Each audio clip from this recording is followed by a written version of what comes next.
Welcome back to the floor of the CMZ Group here in Chicago, August 1st. I'm Killer from Treasury Curve. Got cash? I can help.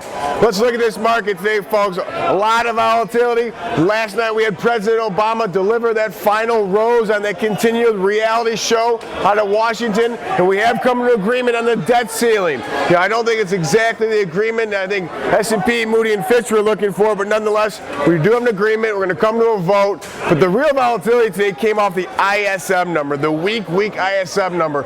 We saw a nice little gain off of Obama's kind of delivery of that debt ceiling agreement. We saw the Dow up over 130, 140. That ISM number came out and they slammed it, absolutely crushed this market. S&P at a high of 1309.75 overnight.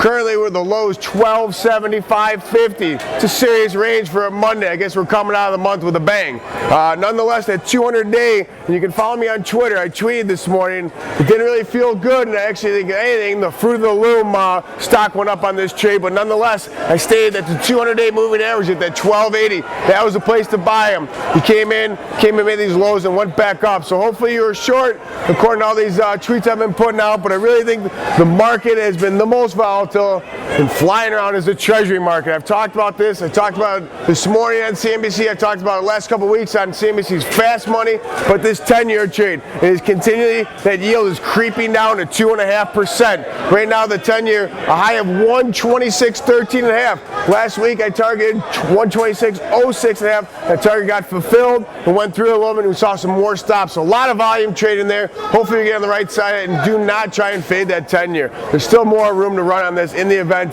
this market collapses here under the 200-day and settles beneath it. The euro currency, another wild move over there. We saw, touch up to that 145, 144.38 was the high. That U.S. dollar got a bid after the ISM, and boom, it came down to 141.74 in the euro curve.